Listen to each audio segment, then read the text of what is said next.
بادشاہ اور دوسرے غلام کی گفتگو جاری تھی جو کہہ رہا تھا کہ میرے دوست نے جو میرے عیوب بیان کیے ہیں وہ صحیح بیان کیے ہیں، جس کے بعد مولانا نے اپنے درسی مقصد کی طرف انتقال فرمایا تھا کہ ہر شخص اپنے عیب نہیں دیکھتا، دوسروں کے عیب دیکھتا ہے۔ چلتے ہیں بادشاہ اور دوسرے غلام کے بقیہ قصے کی طرف۔ بادشاہ نے اس دوسرے غلام سے کہا کہ اپنے دوست کی تعریف میں اتنا آگے نہ بڑھ، ابھی میں نے اس کو آزمانا ہے اور پھر تجھے اپنے کہے پہ شرمندگی ہونی ہے۔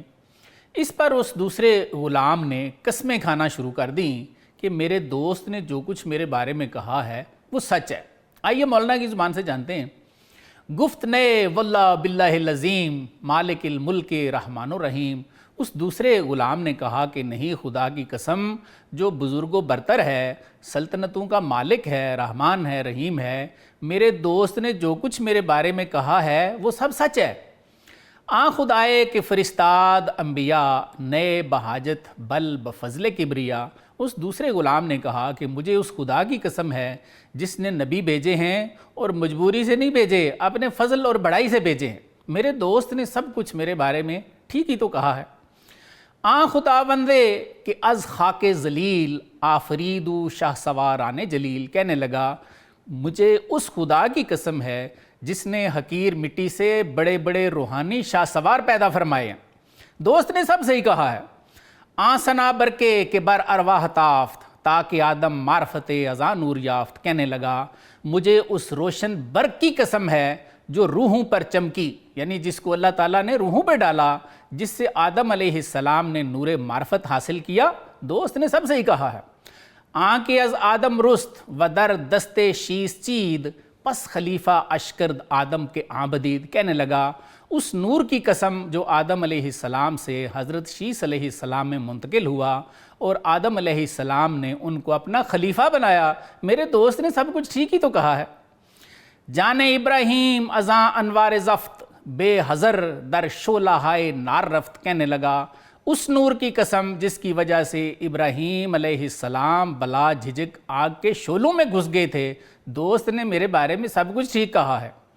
جان داؤد از شوائش گرم شد آہن اندر دستے بافش نرم شد۔ کہنے لگا اس نور کی قسم ہے جس کی شعاع سے حضرت داؤد علیہ السلام کی جان گرم ہوئی تو لوہا ان کے بننے والے ہاتھوں میں نرم ہو گیا تھا۔ دوست نے سب کچھ میرے بارے میں صحیح کہا ہے۔ یوسف مہرو چو دید آفتاب شد چنا بیدار در تعبیر خواب۔ کہنے لگا اس نور کی قسم ہے جسے جب یوسف علیہ السلام نے دیکھا تو خواب کی تعبیریں دینے میں بیدار مغز ہو گئے۔ چون محمد یافت ملک و نعیم کرس مہرا کرد اندر دم دو نیم۔ کہنے لگا مجھے محمد صلی اللہ علیہ وآلہ وسلم کی قسم ہے کہ جب ان کو اللہ کے نور کی دولت اور نعمت ملی تو انہوں نے ایک لمحے میں چاند کے 2 ٹکڑے کر دیے۔ میرا دوست صحیح کہتا ہے۔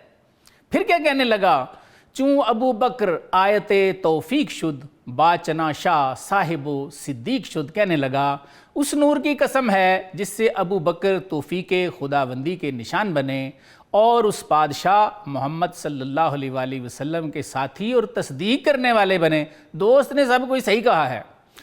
چون از نورش مرتضی شد درفشاں گشت او شیر خدا در مرج جاں۔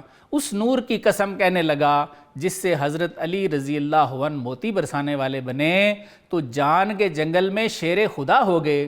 دوست نے جو کچھ میرے بارے میں کہا ہے سب صحیح کہا ہے۔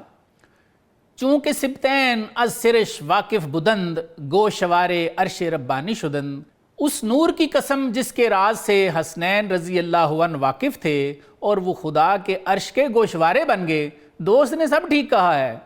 با یزید اندر مزیدش راہ دید نام قطب العارفین از حق شنید۔ دوسرا غلام کہنے لگا اس نور کی قسم جس کی زیادتی میں جب حضرت بایزید بسطامی رحمۃ اللہ علیہ نے راستہ پایا تو اللہ تعالیٰ سے قطب العارفین کا لقب سنا۔ دوست نے میرے بارے میں سب صحیح کہا ہے۔ اس ضمن میں اور بھی اشعار ہیں لیکن میں انہی پہ اکتفا کرتا ہوں۔ بقول مولانا اس دوسرے غلام نے تمام پیغمبروں کی قسمیں کھائیں، آخر پہ حضور صلی اللہ علیہ وآلہ وسلم کی قسم کھائی، پھر 4 خلفائے راشدین کی قسمیں کھائیں، اہل بیت کی قسمیں کھائیں اور کچھ اولیاء کی بھی قسمیں کھائیں اور کہا کہ میرے دوست نے جو میرے عیوب بیان کیے ہیں وہ سب صحیح ہیں۔ اس پر بادشاہ نے کہا کہ دوست کی خوبیوں کو بھی چھوڑ، پیغمبروں، خلفائے راشدین اور اولیاء کے نور کی بات بھی چھوڑ، اپنی بات کر، کیا تیرے پاس وہ نور موجود ہے؟ کیا کہا بادشاہ نے؟ روز مرگ این حصے تو باطل شود، نور جاں داری کہ یار دل بود۔ بادشاہ نے کہا کہ مرنے والے دن تیری یہ حص تو بیکار ہو جائے گی، کیا تیرے اپنے پاس بھی روح کا وہ نور موجود ہے جو تیرے دل کا رفیق بنے؟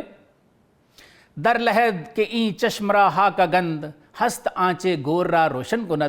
بادشاہ نے کہا کہ قبر میں اس آنکھ کو مٹی بھر دے گی، کیا تیرے پاس وہ نور شر صدر، وہ نور بصیرت موجود ہے جو تیری قبر کو روشن کرے، اور جس سے اللہ تعالیٰ فرماتے ہیں اپنے محبوب کی زبان سے کہ مومن اس نور سے دیکھتے ہیں۔ پس مگو من عملہ کردم، دخل آن اے راز را بنما مرم۔ بادشاہ نے کہا کہ یہ نہ کہنا میں نے بڑے بڑے عمل کیے ہیں، ان عملوں کی کوئی پیداوار ہے تو وہ مجھے دکھا، بھاگنا۔ غلام نے کیا جواب دیا؟ گفت پس از گفت من مقصود چیست، چوں تو می دانی کہ آنچے بود چیست۔ غلام نے کہا کہ میرے کہنے سے کیا فائدہ ہے جبکہ آپ جانتے ہیں کہ میرے اعمال کیسے ہیں۔ مولانا ان اشعار میں دو سبق دیتے ہوئے نظر آتے ہیں، ایک یہ کہ غلام نے اپنے عیبوں کے ہونے پر اور اپنے دوست کی خوبیوں پر اللہ اور پیغمبروں کی قسمیں کھائیں، اور ایسا کوئی خاص ہی کر سکتا ہے، ورنہ عام طور پر ہم جیسے ناقص لوگ دوسروں کی عیب جوئی کرتے ہیں، اپنے عیب ان کو قطعاً نظر نہیں آتے۔ دوسرا سبق اس میں یہ تھا کہ جب بادشاہ نے کہا کہ اپنی بات کر، تیرے پاس وہ نور شر صدر یا نور بصیرت کا نور ہے جس کے بارے میں حضور صلی اللہ علیہ وآلہ وسلم نے فرمایا کہ مومن کی فراست سے ڈرو کیونکہ وہ تو اللہ کے نور سے دیکھتا ہے، اور جس نور نے مرنے کے بعد تیرے دل کا رفیق بننا ہے، قبر میں جب اس آنکھ کو مٹی بھر دے گی تو کیا تیرے پاس قبر کو روشن کرنے والا وہ نور ہے؟ بادشاہ نے یہ بھی کہا کہ مجھے یہ نہ بتانا کہ میں نے بڑے عمل کیے ہیں، ان اعمال کی کوئی پیداوار ہے تو وہ نور ہے مرد مومن کا، وہ ہے تو دکھا۔ یہ حدیث بخاری کی پہلی جلد میں موجود ہے، لیکن اس غلام نے اس پر عاجزی کا اظہار کیا اور کہا کہ میرے بتانے کا کیا فائدہ ہے، میرا جو عمل ہے وہ آپ جانتے ہیں۔